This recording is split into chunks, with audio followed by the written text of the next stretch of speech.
Merci pour la fidélité na bino na programme canal numérique télévision. Boye malamu na nouveau numéro à découverte. Partagez, likez, commentez, pambate les tozali kokoba kaka na ko découvrir baye basala kombo na moi ya Congo démocratique. Mboka oyo na Centre Afrique oyo benda ba citoyens du monde et prix de paix na baye bazana ba agenda caché. Lelo toko découvrir moko ya ba Mbingazor Christopher Ngoyi Mutamba. Azana ba casquette belé, ba diplôme de mérite. Toko kikotanga vraiment kinolobi. Maintenant yé toko découvrir yé toko yeba le vrai cause oyo esalaki ke akangamaka na régime ya Joseph Kabila Kabange. Ce qui fait la force ya bitumba ya société civile oyo bato belé bazo lobake ezali politisé.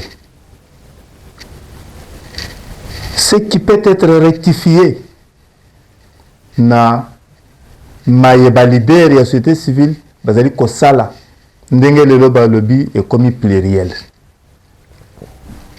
Les bons et les mauvais souvenirs. Pour la ninité na casquette na ye mususu akoye bisabiso nini sengele salama pour na ko décourager ba brebis galaises les traîtres ya Congo na ba commanditaire ya maye ezali kotungisa Congo na biso. Quelle est la leçon morale à tirer na bitumba oya mena et nini oya koki ko bongola de sorte à ce que bitumba na ye et servir na ba génération future. Donc yo capé quelques témoignages parce que équipe à découverte et qui est équipée na terrain. Moi Mboka Christopher Ngoyi Mutamba mbote wayo mbote ndeko. Est-ce que yo moko koki d'abord ko se présenter na balandi des milliers bayoka kayokaka mais baye ba Christopher Ngoyi Mutamba qui est-il? Merci beaucoup ndeko. Nazali kombo na ngai Christopher Ngoyi Mutamba. Nazali coordonnateur général de la société civile de la RDC. Nazali président de la coordination de la synergie Congo culture et développement. Nazali président et conseil d'administration de la Congolaise des droits maritimes. Nazali défenseur des droits humains.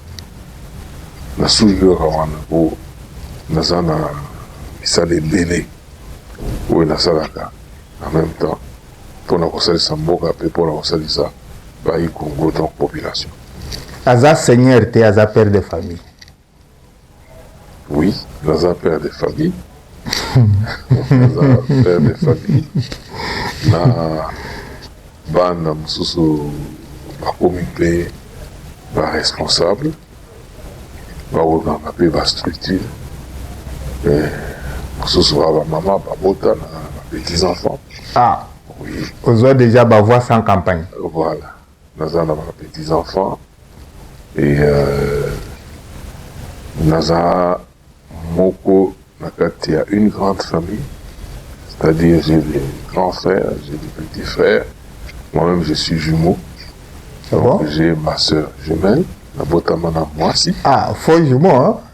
Voilà, faux jumeau comme vous dites. Naza Rapé, membre, il y a structure, il y a un jumeau AJUC, Association des jumeaux de la RDC, donc du Congo. Donc ma casquette des amours.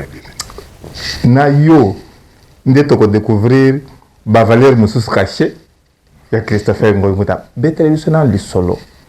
Comment okomaka na société civile pour na komene bitumba oyo ekenda sango? C'est parce que vous avez inspiré na Kondo docteur Étienne Tshisekedi wa Mulumba to ozalaka issu d'une famille militaire. Bon, nakoma d'abord komene bitumbo nazomene nakoloba boye esprit wana ya botomboki ekote na ngai quand j'ai vécu une injustice zaki nano na ba 5 ans 6 ans. Injustice nini yango? Namona bakanga papa na ngai babotama. Pona nini? On a une raison politique, alors que Azaki politicien, c'est un homme d'affaires. Alors, Nedekouana, de 1, Aotaï Kokima na Lubumbashi, on a la Motama na Lubumbashi, lui il vivait là-bas, il était dans les affaires déjà en 1960. Lorsque première crise contre les Bakassaïens a éclaté, il était obligé de se replier dans la province Oyaye, donc na Kasaï. À l'époque, plus précisément na Kabinda. Bakassaï boite. Bon, lui, ce n'était même pas ça, c'est parce que on l'accusait d'être le mumbiste. Oh là là! Oui, on l'accusait d'être le mumbiste. Alors, il a été assimilé. Bon, assimilé. Bon, c'est-à-dire, il faisait partie de. Il appréciait le Mumba, tout ça. Bon. Alors, quand il s'est replié là-bas, à partir de faire naïe, a continué à faire naïe en faisant le transport. Voilà que Bitumba Moulele a avancé. Par commis au cas de sa rivière. Lomami. Armée, Azaki, la logistique. Ok. Par lobby, va réquisitionner, mais tout comme il va Azaki Nango. De force. De camions, base en haut de force, et qu'il y a Bitumba. Et à Bangé, à lobby, mais tout comme on détruit Nango. Sans garantie. Alors, Azumi Tukawana, à Tindia, on va comment maman. Dans son village. Quand on est allé quand l'armée a appris ça, bon, il y a beaucoup de gens à s'échapper. À Kende, na Kananga. Alors, parce que Bokangae et Sika, il fallait assurer pour Kende. Oh. Donc c'était atroce. Alors, on a vivre en voyant que Papa, bon, comme on a militaire, derrière la dans un andaku et tout ça, et puis on a ramené les véhicules à la maison. Bon, j'étais tellement petit que, bon, Seigneur, que mon frère aîné qui essayait de m'expliquer un peu parce que dans un couteau, qu'est-ce qui se passe? De quoi papa peut être pris comme ça? Alors, on a préparé, on a conditionné l'équipage et tout ça. Et puis, ils sont partis. Ils ont finalement pris les véhicules. Ils ont pris les véhicules. C'était la condition pour les libérer. Alors, quand on va libérer, c'est là où j'ai vu, ça m'a beaucoup choqué, parce que j'ai vu qu'il était vraiment tuméfié. Et puis, Azaïna Makota est amené, vraiment. Tina Makolo, et place Azaïna Kovanda, il fallait attirer Makolo dans le bassin à maille. On a fait circuler Makila, beaucoup Izaki, tout noir et tout. Alors, moi, j'étais révolté déjà. Azaïna mais j'ai demandé, mais pourquoi Basali? Traumatisé déjà. Pendant que Basali, ils sont soldats à Mobutu. Il y a un compte de maréchal Mobutu, c'est Kokubendo Azabanga. Alors, c'est ainsi qu'il ne faut jamais que ça la bana mito ezomona bano na est kuna ba kobomaka na monaki maman moko babomi asa akufi et bana bazo lembo la makila ya maman azawana bazo.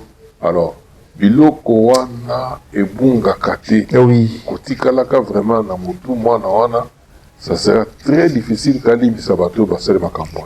Parce qu'à Kolukaka, toujours, il va mais pourquoi passer la maman?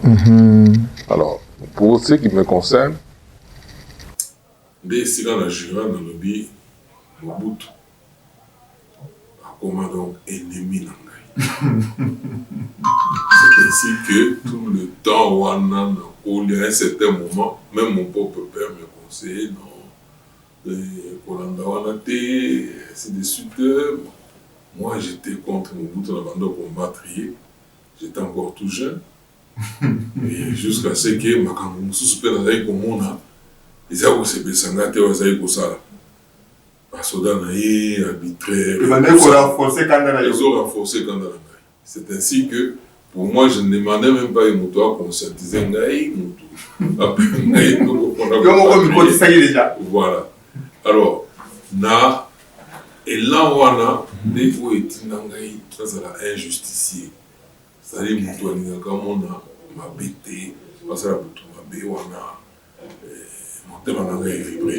Au mene bitumba wana ya balidere ya société civile na tango ya Marshal Mobutu Sese Kobendo Wazabanga akitani na Mzee Laurent Désiré Kabila Joseph Kabila yé Osakaka leader de la société civile.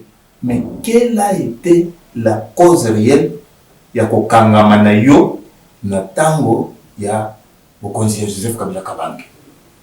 Oui, je voudrais quand même préciser que la Bitumba, tant j'ai mené Bitumbango, et comme qui, dans la période Moko, je suis allé à la conférence nationale souveraine. Toujours comme membre de la société civile, composante ANESA, ou toujours bien Ganelo, FEC. Et c'est là où j'ai été recruté. Puis dynamisme Nangaï, et tout ça, on m'a recruté Nangaï, ce qu'on a eu des pèses. On a eu des pèses, puis de Sala, Moussala.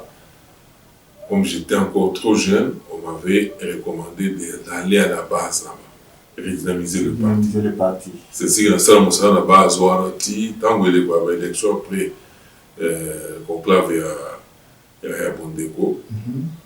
Bon, passé à l'élection, on a Bima, président sectionnaire, et puis on a eu président fédéral, on a eu nommé en charge de l'encadrement et de la jeunesse, et ainsi de suite. Et puis, quand on a qui le Komoko, on a eu des pièces, moi, comment il y moi, ni Moko. Alors, je m'étais retiré pour la raison de la société civile. Ça s'appelle que Tokelaka, synergie Congo culture, oui. Nabaninga. Et il y a un et évolué, puis ça de Moussala Mingi. Et le Minga, puis dans les bandes d'Amboka, dans la conférence à Minene et tout ça. Parce du temps d'un condo, docteur Etienne Tshisekedi, alors, Yékoutou encourageait Kingaï. On ne peut pas mener combat Oyo pour réussir sans qu'il y ait une véritable société civile. Et on a même à l'époque, Union sacrée aux États-Unis. C'est une appellation, mais Union sacrée à l'époque, on avait Union sacrée, l'Issoral, à un certain moment. Alors, allié, voilà, c'était la société civile. Alors, Nayango, en tant que président de la coordination Synergie Congo Culture et Développement, c'est ce qui m'amènera à la société civile de la RDC. Nazara élu, Nassala, tout porté flambeau, Nicolo Makassi, de Ozosalake, qui n'ont moins nous a toujours appelé la société civile. Donc, Bitumba et Zolanda n'a objectif de la société civile. La société civile, Moussa Naye, ils allaient kokamba bombo yabatu. Banda et Siga Moutou, Bakanisike, Abotama. Parcours na ye mobimba. Parcours na ye mobimba. Tandega Zobotama, Bato, d'abord, Bakobotsaye, par la société civile. Famille Oyambaye, c'est l'une mère et la société. Et là, la société civile. Bakolakise Kolo, Bakolakise Otambola, Bakolakise Moussala, former, bon, tant que l'État besoin élève, la formation, l'éducation, mais nous on a accompagné Yeti, comme un peu responsable, comme un peu dans Moussala Zosala, pour kopesa nini participation na ye na communauté ti akokoma na retraite ake na retraite mingi bato basalaka choisir retraite azongi na kati ya famille nde kokamba ye c'est toujours la société civile soki akufi biso nyonso toza leliki ete soki tokufi tokende na lola esika moko malamu esengelaka sikoyo ntango tozala na bomoi tomilengele mpona kokende na esika wana ya malamu nde ntina ya baeglise na bapasteur oyo nyonso ozomona wana bango bakolendisa biso mpo tozala na bizaleli malamu yango nde kopesa biso elika ete soki tokufi tokende esika malamu ata kolelo bakongoloba keno baza basali na nzambe mais bapoliticien na nzambe ala yaka bon politique sikoyo ezali politique ezali kokamba mboka kokamba gestion de la cité kokamba mboka motu nyonso abiangami akamba mboka motu nyonso akokamba mboka alors eza na oyo tobengi na lopoto système ya pouvoir mboka bakambaka oka na leta te eza na un chef religieux azalaka mpe na mwa ete na pouvoir mpo soki alobi eloko bato bakokotosa un chef coutumier azalaka mpe na mwa ete na pouvoir mpo soki alobi eloko bato bakokotosa biso ba responsable ba organisation oui tozalaka mpe na ete na pouvoir parce que tokoloba mpe nini population mpe alandi alors pouvoir ezalaka pouvoir politique te oyo ya baparti politique ya bayi politique alors nani aloba boye ezala baparti politique ezala baassociation nyonso oyo ezali nyonso tozali leta te tozali na privé toza baprivé leta na bainstitution na ye banani bakambaka ye biso toutaka na privé de biso kaka moko oyo population nde topesaka siko mandat na bato oyo topona po tokota po bango bakota sikoyo na litando ya leta bayeba kosala mpona leta ayeba kozongisa oyo leta ayeba kosala mosala na ye lotomo ya leta eza kosala te ete population bazala malamu motu nyonso avanda na mokili oyo azala asala mikolo ebele na mokili oyo vi na ye mpe ezala ya kitoko mpe azala na elika te ntango akokufa kozala donc ase ya vivre te alembi mikolo na se ya moi epe esika mpe akokende akende ndenge malamu. Quelle est la goutte qui a fait déborder le vase et ça là que Bakoko Kokanga Christopher Ngoyi Mutamba akota prison na tango ya bokonzi ya Joseph Kabila Kabange ce qui a combattu za kobomba te neleko wana monsieur Kabila akomaki kokende na fin ya mandat na ye ya mibale mais na makanisi oyo ezalaki nango ezalaki ete démocratie ezala susu ata na mboka te alors alingaki élection esalemaka susu na mboka oyo te nde alengelaki loi moko projet ya loi à travers gouvernement na ye à l'époque projet wana bapesa ntango na assemblée nationale soki baadopte yango ekei ye apromulge yango ekomi loi kati ya projet wana c'était quoi c'était loi électorale mais na kati wana badisposition mosusu ezali koloba mpo élection esalema na mboka oyo esengeli ONIP office national d'identification de la population kaka soki yango esilisi mosala ya koidentifier population donc recensement nde bakoka kosala élection na mboka oyo bango moko sikoyo bazwi moto na bango bateli na tete ya ONIP naotala professeur de man bazwi alors tout était préparé planifié pour que tango bakobanda soki loi wana eleki eke bango sikoyo babandi baopération ya recensement wana basala même 30 ans ememi ekei motu nyonso akotelemela bango ke voilà bosala maponomi esalema et tout ça bakoloba oza hors la loi bakangi yo yango wana biso nde totalaki tomoni ke danger ezalaki nde tolobaki loi wana eleka te eleka soki moke te nde totelemaki loi wana toyebaki kofrene yango parce que bamanifestation ya minene esalemaki na janvier 2015 oyo ya 19, 20, 21 le 21 wana nde tellement ke moto ezali makasi baye koenleve nga baye koenleve ngai babombi ngai na esika moko ya pasi mingi mpe kokutana na bato ezalaki te bon pendant 20 jours pression esalemaki makasi oui nayebaki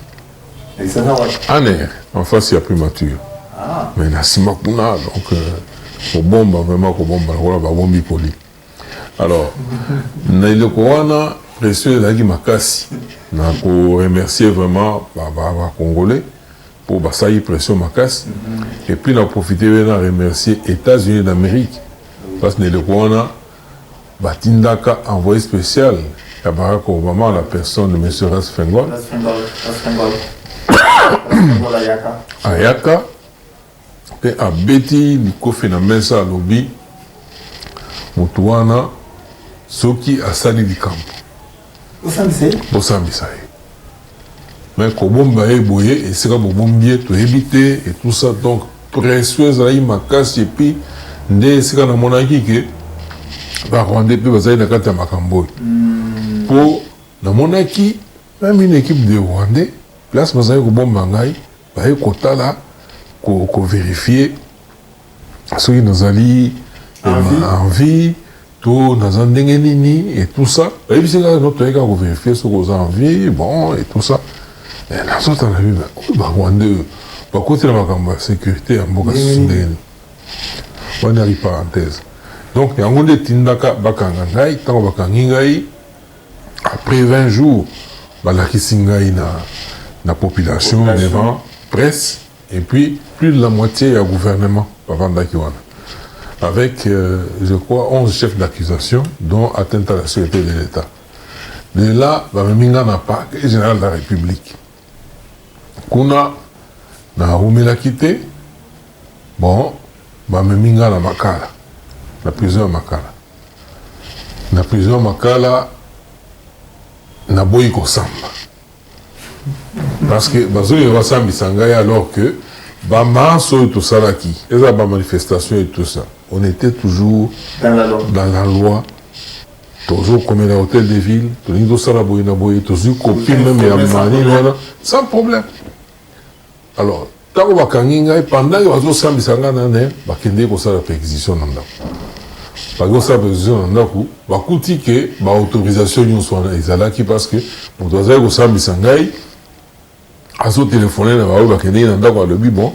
boyebisa biso biloko bokuti kuna déjà biso nayeba na baquestion ndenge nazopose awa et puis wana alobi en tout cas nous sommes très embarrassés parce que tokuti eloko te aza kutu na baautorisation donc bakomelaki makambo nyonso bazali koinforme hôtel de ville bazali kosala boye na boye donc lui-même était dépassé alors c'est pour dire qu'après wana nake Makala na Makala wana na mokuse nazalaki empoisonné nabetaki 5 mois na hôpital naobunda na liwa et ainsi de suite alors parmi bato baintervenaki bon wana totie pembeni mais nsima nango baintervention eyaki mingi ya Nations Unies ya gouvernement américain na baunion européenne basalaki pression makasi jusqu'à ce que baye kolibere nga mpona kende koparticipe na dialogue oyo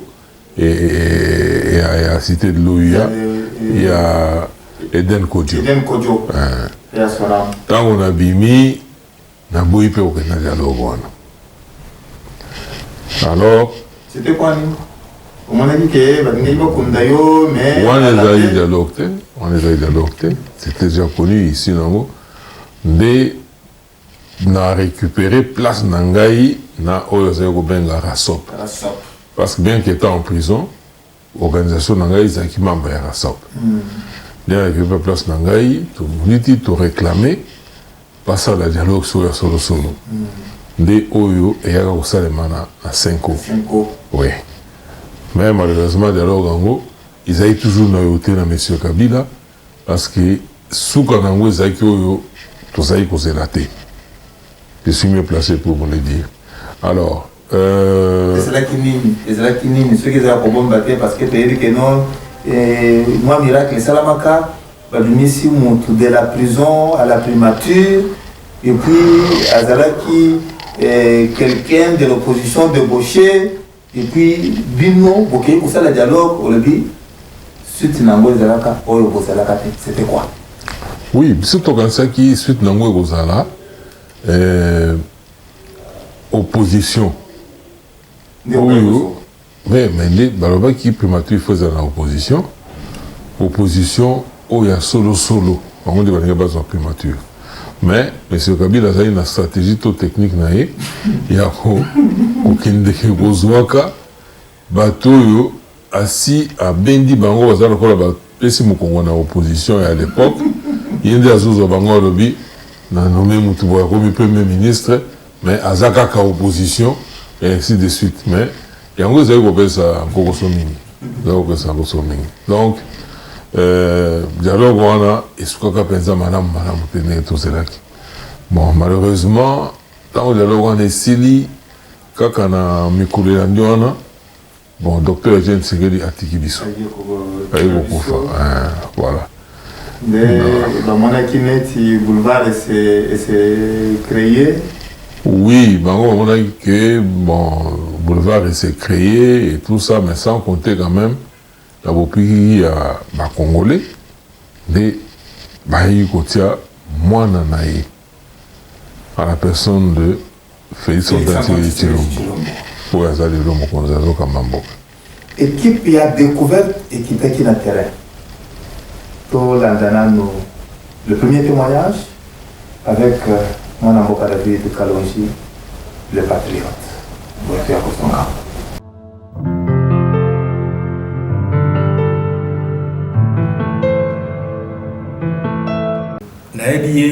Il y a deux temps forts. Il y a Liboso, Naïebakiye, le Kola, Baïbazalaki Kosala, na société civile. Donc, na Moumawana, Tozalaki na combat. Au combat à Kolobake, le peuple est en train de revendiquer auprès, il y a la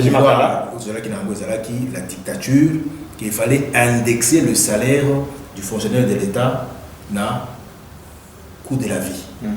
Et Bayo Bazalaki va faire de lance le rôle là, le véritable lieutenant qui était en train justement d'aller dans une complicité établie entre la pauvreté du peuple qui était dans le nom de l'opposition qui était Tshisekedi, Bamulumba, mais les véritables acteurs politiques, la société civile Bazalaki, il fallait justement faire la pression sur ces régimes-là.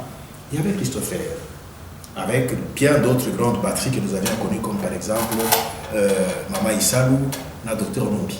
Donc, il y a Liboso, Oyongai, et c'est Pélisaki Ngai, Oyonamona qui effectivement, Baye, Toubengi, ba jeune, ba Koti Kosala Makambo. Nazaraki comme on a dit, c'est Maïmatuna parce que Nakotalaka Nengi Azali, Mounene Naye, la taille et tout, il était beaucoup plus remarqué, mais l'inverse était aussi dans l'attitude qu'il était en train de développer. C'est un homme automatique, c'est un homme de relation, c'est un homme d'action, mais aussi, ce qu'on a dit, au monde que Azali a outil dans l'éducation Yamana.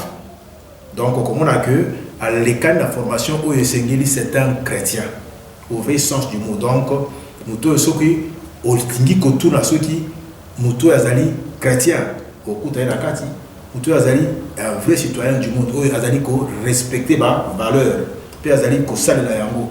La Kati ya Moutou wana au coup de que Bilebomi Balewana et la Kati. Mais après, après moi j'ai encore connu Moutamba, Christopher Yemoko, Nabomotoboye, la Kati ya commission, il y a jubilé, il y a cinquantenaire, il y a cardinal Osengo Laurent. Et là, j'ai découvert ce que j'étais en train de me représenter de la personne qu'il est réellement. Pour preuve, les lots, ce que tout allait bien, Bango Moutouapé Saki le lit à l'opposition hier pour faire la pression renverser la dictature. Mais les lots, il n'est plus, en tout cas, dans la droite ligne avec cette opposition. Curieusement, l'opposition a changé de fusil d'épaule. L'opposition aujourd'hui, c'est tout simplement les discours de l'équipe d'avance. Il y a rébellion. Teki Simboka, acte de vente ici, il y a des alliés constitution, Bonagan et CKI, tous allés pena, Rwanda Zako, Bundapon Makamboya, Bamini Yarubaya, mais qu'en réalité, acte de vente Oyo, et chez Salamaki, Bango ça la pression, n'a côté à pouvoir pour la lâcher, parce que, c'est Teki ici. Mais qu'en réalité, bon, Tokomi Ndeko, récupérer Maïba, Teki Saki n'a beaucoup. Et vous voyez que Moutamba n'a pas préféré choisir le chemin de l'argent. Il a préféré choisir le chemin de défendre la patrie. Et c'est ici où je trouve que c'est véritablement quelqu'un en qui la nation congolaise peut encore beaucoup attendre et peut beaucoup faire confiance. Alors, et le Konini, de sorte à ce qu'il serve de modèle même pour les générations futures. Kobongo late, mais la kanisi, Exali Madame Mingi a tonifié le discours naïe. A senga na ba nyonso, ba pengwamaki, ba kendeki, na banzela misusu, mais or que c'était Ezala qui banzela ya manipulation. Parce qu'aujourd'hui, côté kuna, nation exaltée, patrie exaltée, la patrie est ici, de le retourner sur le droit chemin. Parce que Ezanzela ya Kobunga. Et il est vrai que Sengeli a ça la moussala makasi a tonifié le discours naïe à la kisake ya solo sikoyo et c'est plutôt la so simaya patrie simaya drapeau et non pas simaya batu. C'est donc une affaire à suivre. Monsieur David, nous vous remercions. Je vois que c'est vraiment ça, je vous remercie.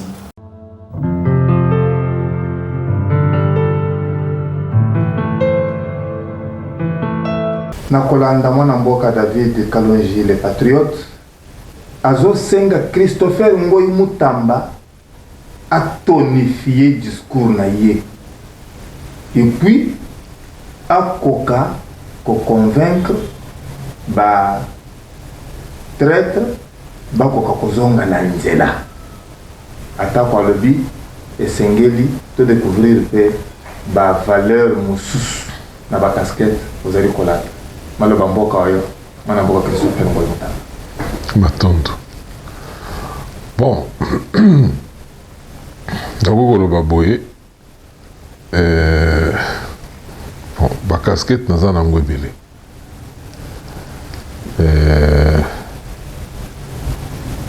Bon, ndeko David Kalonji a singi na tombo na mongongo.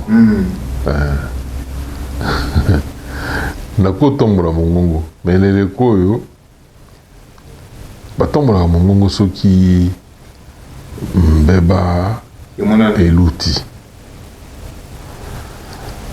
na yango na koloba boye bitumba tosala ezali po elongola biso esika moko boye tozalaki ya mbindo un parcours totambola tokomi na esika oyo tozali oyo sikoyo président aza moko kati na biso nde tobundaki mpo tozwa mbuma wana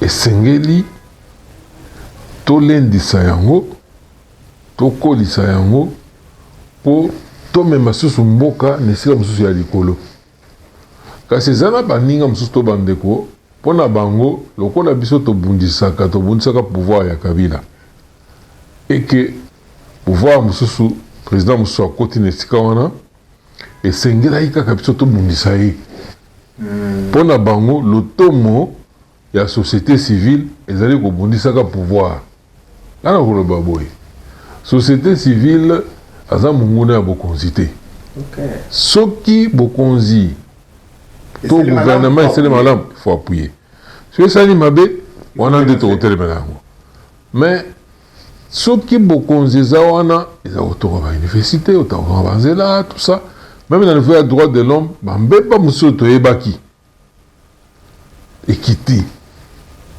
lelo atako toza na bitumba oyo ezobenda misolo ebele kasi mboka ezotongamaka même tozomona volonté wana tomoni mpe babilembo mosusu lokola équipe nationale na biso eke kobeta ti coupe du monde 52 ans après bon mwa babilembo eza ebele alors bandeko mosusu mpo na bango tosalaka oyo tobengi yoyo okeboye ozongi okeboye ozongi c'est-à-dire ndenge tosalaki wana il fallait tobundisa mpe ndeko Félix Tshisekedi tobanda obundisa yango atako basala bitumba na ye sikuna biso tolimboli ete eleko oyo Joseph Kabila azali kokamba mboka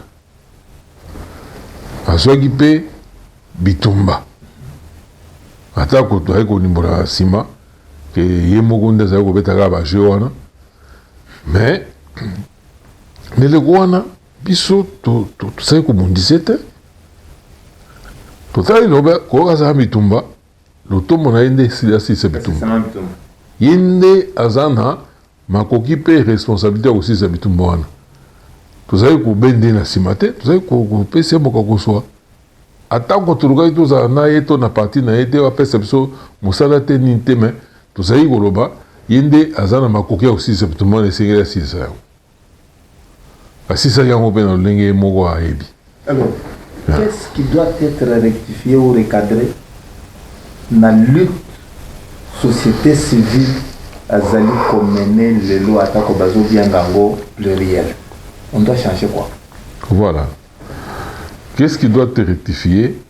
Ezali na makanisi mosusu oyo basila kotia na mitu ya bakongolais. Entre autres. Ya liboso akoloba société civile aza apolitique, c'est-à-dire société civile akoki kosintéresser na matali politique te. Nzokande politique eza moko ya misala ya société civile. Politique ezali nini kokamba mboka.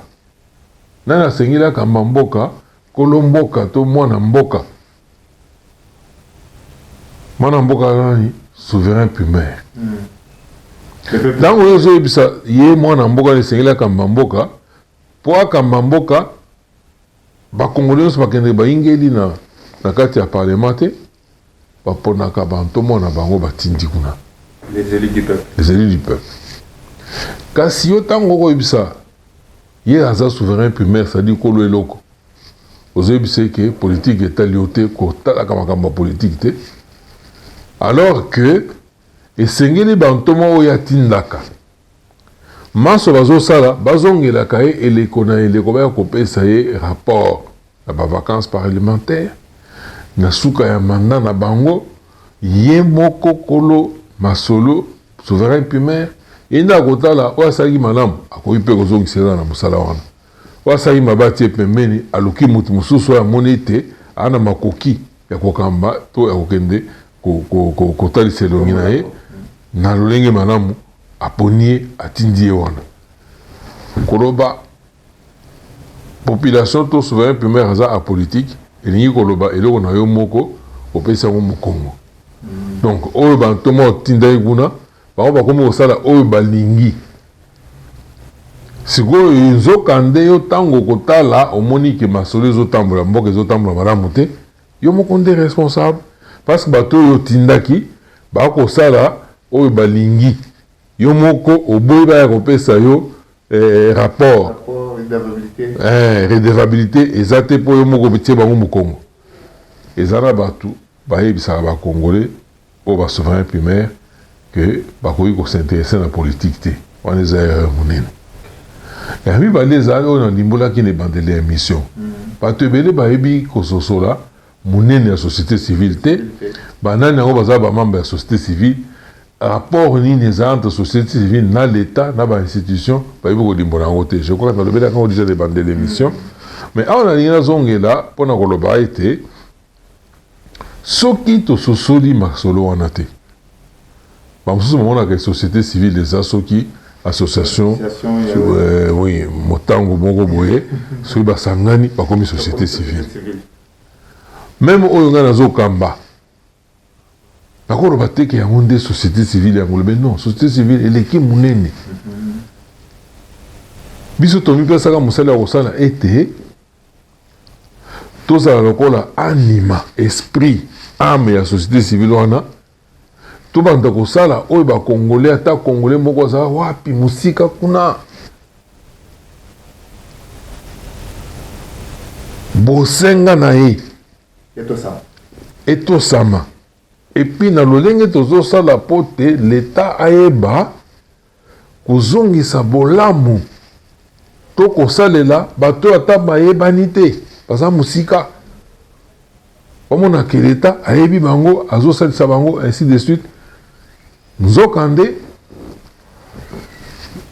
na bolandi liso kofongola kolanda eske leta kosala mosala ye malamu ndenge esengeli asala yango nde kopesa mbuma wana kitoko ke leta azala na kolongonu azala na makoki ya kosala ete mboka etelema kongole nyonso azala na ndeko na politike azala na ndeko na politike te ayeba politike te me amonake mboka ezobonga basolo nyonso ezokende malamu tokatisa na ngambo mpe vitre de sorte à ce que tokolanda témoignage mosusu avec madame Aline Mwepu juriste ye aza na lisanga ya batelemeli to na badiaspora na mboka bapaya kuna alobeli mpe kaka na oyo etaleli Christopher Ngoyi Mutamba boye toya kosonga.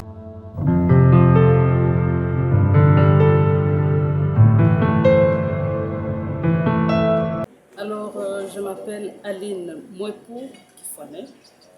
Je suis mère de famille et je suis juriste de formation. Je travaille actuellement pour le Forum des intellectuels congolais de l'étranger en Belgique. Et voilà, en bref, qui je suis. Si la parole vous était accordée pour placer un mot en faveur de Christopher Ngoyi Mutamba, que diriez-vous? Eh bien, Christopher Ngoyi Mutamba, je l'ai connu il y a très très longtemps, d'abord de nom, et il y a aussi tout ce qui vient avec son nom, sa réputation.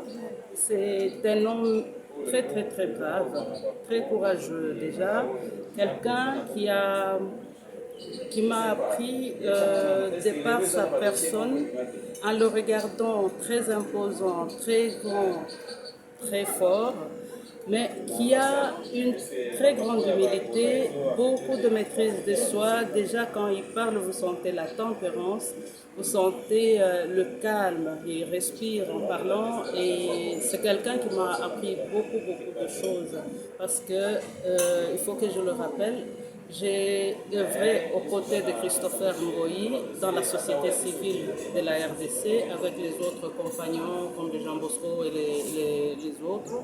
Nous étions un très grand groupe. Mais moi, c'est Christopher qui m'a amené à la société civile et j'ai appris beaucoup en étant aux côtés de lui, non seulement comme coordonnateur de la société civile, mais comme personne aussi. C'est quelqu'un de très calme, de très intelligent et de très tempéré. Et quelque chose que je dois absolument souligner, beaucoup de gens pensent que Christopher c'est un juriste, alors que c'est un ingénieur de formation. C'est quelqu'un qui a appris à se former. C'est un autodidacte de la vie et c'est très difficile que les gens le lient à son métier, à sa formation de base, parce qu'il est curieux, il apprend à se former et il acquiert de l'expérience dans cette formation autodidacte. Qu'est-ce que Christopher Ngoyi Mutamba peut faire de mieux pour que sa bravoure et son dévouement continuent à servir pour la vraie cause? Ce qu'il doit faire, c'est peut-être parler un peu plus. Parce que c'est vrai, il y a les gens qui sont volubiles, qui se font connaître par leur volubilité, mais il y en a qui respirent le calme comme lui, Maintenant, il ferait mieux de beaucoup communiquer toutes les valeurs qu'il a en lui, toute la lutte qu'il a menée et qu'il continue à mener, c'est de beaucoup communiquer, si je peux dire. Qu'est-ce que vous n'aimez pas chez les défenseurs des droits humains? Chez les défenseurs des droits humains... Qui sont dans la société civile. Ah, ça c'est une nuance que je ne voudrais pas. Parce que tout être humain devait être défenseur des droits humains. La vie est faite de droits. On est avec les droits et chacun de nous devrait défendre les droits humains. Donc je ne peux pas dire que les défenseurs des droits humains qui sont dans la lutte ou dans la société civile, il y a des choses que je n'aime pas. Pas du tout. Tout le monde devrait être défenseur des droits humains et défendre la vie humaine. Madame Aline, nous vous remercions. Merci à vous.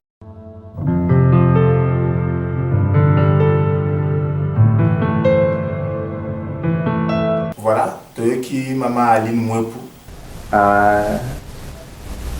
Yebisi biso eloko kokamo. Christopher Ngoyi Mutamba, ingénieur de formation, mais a inspiré ba juriste net juriste à travers Bitumba mené la société civile congolaise. Mais à Sengipe, Christopher Ngoyi Mutamba a comprendre les autres valeurs cachées. Lelo, Yemoko a commis le Bénin. Malobamboka wale. Matondo. Na sebeli mingi koyoka Maman Aline Mwepu. Maman Aline Mwepu. Oui, oui. Azaka na kati ya société civile. Aza très courageuse. Ah bon? Et puis akenda na poto on a payé avant d'apambater. Dynamique toujours. Toujours dynamique. Donc na moni vraiment atangi pe polisi maye na kelasi et puis akosala makambo ebele kuna na kati ya diaspora na pesi mbote. Mbote wayo. Voilà. Nakoloba boye effectivement ngai nasala formation ya ingénieur. Ça électromécanicien. Ah bon? Oui. Quelle découverte! Ya solo. Ce qui fait que ce côté na ndako na ngai à part ba bureau. Omona bisika mioso omona ba biloko etali mécanique. Omona ba clé, ba dini tout ça na potana mingi na madame. Hein? Non, yo tika mécanique finalement et tout ça. Donc naza nango kaka nalinga kobongisa biloko nalinga kobongisa biloko ngai moko. Alors même babiloko mosusu nabongisa kaka mpona esengo ya kobongisa moto afuti ngai te nini te me nabongiseli ye kaka. Donc et puis naza mpe en dehors ya baoyo nasala na bango na matali société civile politique et tout ça nazaka toujours na kati ya mangoma ya baingénieur tokolisaka mayele tosaka mpe bamisala ebele. Donc côté wana alobi ya solo mpo bisika nyonso nakende bayengaka maître mais na se format et puis mutuna wana batunaka ngai meme libanda ya mboka mosolo bakutu oza professeur ya université otangisaka na université nini et tout ça. Voilà ça professeur na courage na yo na maîtrise ce qui on a tika on risque de vous confondre. Et puis bakanisaka défenseur des droits humains nyonso azali avocat. Mais tozwa quand même ba formation ebele ou epesa biso niveau moko boya comprendre makambo nyonso wana pe ya koyeba kodefendre bato pe ya koyeba kodefendre badroit pe kotangisa pe bato bayeba droit de l'homme eza nini lolenge nini bakoki kodefendre to kose défendre. Donc ezali nde nga lingi naloba boye bon surtout bajeune batika koyeba ete bien sûr bazozwa baformation bazozwa bauniversité et tout ça bakanisa to batikala cantonné kaka na formation bazwa te. Formation mosala na bango eza kofongola mayele so efongwami okosala sikoyo mosala to formation nyonso ekomonana oyo ekoki kosala ete yo ozala utile na société ozala mpe utile na famille na yo ozala mpe utile na yo moko nano en tant que moto. Donc, parce que bloqué parce que au moins on a un électricien. Quand on a un salaire d'électricité, bon, on a vendu un endroit où on a un salaire d'électricité. Non. Bundanaka, formation, on a fongola un de mutu. Voilà. Luka, au cours de la formation, mususu, au moment que na oyo sala déjà, au cours de la maîtrise, na lombango yon so s'intéresser na loko ko maîtriser na lombango yon so po mutu et fongoma déjà. To comment kita? Na ko kita penza et je garde encore l'image ya ndenge to sala ka atterrissage to uti à haute altitude to bandi siko ko kita vers la piste. Christopher Ngoyi Mutamba yebisa biso leçon nini yo tira na bitumba oyo omena la société civile avec ses multiples casquettes. Ce qui est à combattre d'abord. Qu'est-ce que vous avez déjà marqué? Pas les sons à ébélé. Mais les sons d'abord et à mon aîné. Comment il va préver à va mériter les alliés? Vraiment, moi, je suis en train de oui, ils ont bouqué. Si vous avez un d'accord, moi, je suis en train de si vous avez un bureau de la société civile, je suis en train de donc, la récompense d'un travail fait. C'est ça d'abord sentiment au yomoko yokakana negoroba la sali malam. La sebelisi bato. Et reconnu par les autres. Reconnu par les autres. Bato on a payé la reconnaissance la bango. Mosusu bazo vanda ti baye ko décerner yo. OK. Brevet, mérite, boyna boye. Donc et lokwana oye sala ka kati na biso. Eleki na mbongo. Eleki na mbongo. Donc nino wana ezali leson ya munene oyo nakoyebisa bato lelo moto akokabela mbongo lelo okoyiba mbongo parce que bato mosusu bamonaka ke soki azwi misolo akovivre bien et tout ça mais ngai eloko nakoloba soki orespecte otalaki bavaleur eloko ya motu kosimba te faut que tout ça yango si tu es loko etangama ke eza ya collectivité eza ya communauté eza ba imboka nyonso faut que tout ça yango alors na yango nde namonaka ke atako nazwi mbongo mpo naleka mpe na monde ya baffaire ntango nazotala soki ozwi pongi okokita kaka place moko boye okotia mutu na yo nzoto oyolosi nzoto esika wana ezalaka toujours 2 mètres carrés moke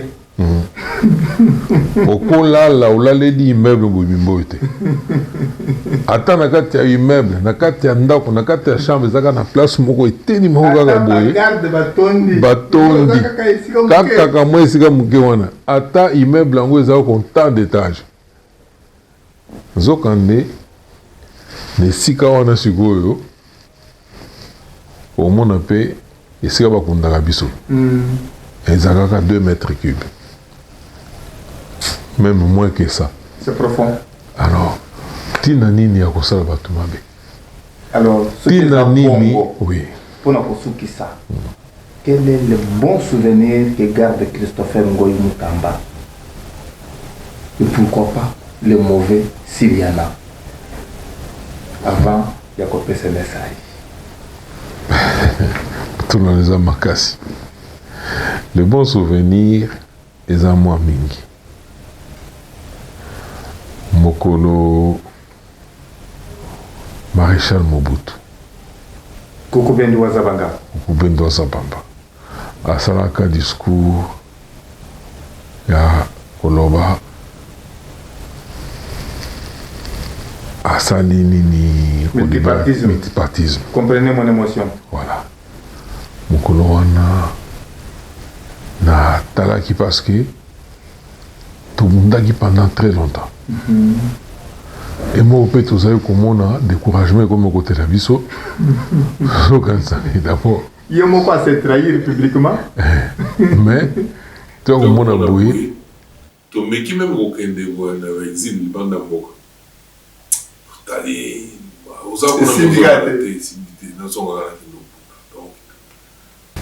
Je prends congé d'un père, fait privé, parti État, du moboutisme, multipartisme. Comprenez mon émotion et c'est Pelisaki yo mingi Christopher Ngoi Mutamba netu couronnement ya lutte mené kasi eloko nino gardaka kino moya lelo comme mauvais souvenir ce qui est combattre. Bon, ça aussi ça quand même un bon souvenir. Bon souvenir pour ces amis pour le libérer dans la prison. Ah ouais. La toute dernière arrestation. Je ne m'y attendais pas pendant la carte à l'hôpital. Un journaliste, Peter Tchani. Parce que tant que tu kotala yo, aux autres biso, on n'en revenait pas. Pour le bas, point de presse. Un ministre Tambo Mwamba. Va libérer yo. Ah, la révolution a quitté. Et puis, dans mon téléphone, va courir défiler dans tous les sens. L'ennemi qui va libérer. Mais il y a plus de 10 jours parce que Calais va se bloquer. Bon, on avait un mauvais souvenir. Et l'autre, ça n'a pas signé, c'est je suis en prison. J'ai parlé souvent avec mon père qui était très affecté dans l'arrestation d'Anga. Nabimi, dans mon repère santé Zaïmana Mouté, Nakena au commissaire de Sanapoto, est affecté sur ma casse. Là, on a zongi, parce que la première fois qu'il y a dès la prison, on a eu là, on a zongi, Etienne Tshisekedi à Kofi. C'était vraiment très mauvais pour moi. Et pour l'accord et tout ça, ça a traîné. Et comment il y a un scénario? Après, il faut passer à la cérémonie pour partir quand même ici, comme on appelle maintenant en attendant. Alors, et c'est là qu'il faut voyager, pour qu'il doit assister dans l'Union. Pour voyager qui, quand on a zombie, papa n'a pas Kofi. Donc, on a tiré les poumons, on a été. Oh, personnel. Nakenda, on a juste corps, il y a quoi intérêt. Donc, il m'a quand même cassé. Mauvais souvenir, les hauts ont fait ça n'a pas si pendant des années. Directeur exécutif, il y a voix de sans-voix. Il y a voix de sans-voix, on a Fidel Bazana. Fidel Bazana. Ouais. Et ça n'a pas si pendant très longtemps. Pas mauvais souvenir, ça a été. Mais, on a autant quand même voilà. Et puis, voilà. Mauvais souvenir, mon collègue qui est Goma est tombé. Ça m'a beaucoup affecté. Goma est tombé, et puis la monnaie, il y avait le phare d'essai intact, parce qu'il va rebelle. En tout cas, on va écouler la tête. Et puis ça y est, même estomac. Affaire à suivre. C'est vrai que Tokozongele le Camboy. Na ba casquette tous Christopher Ngoi Mutamba l'ataka pour découvrir d'autres valeurs, mais aussi Kokundola, beaucoup plus.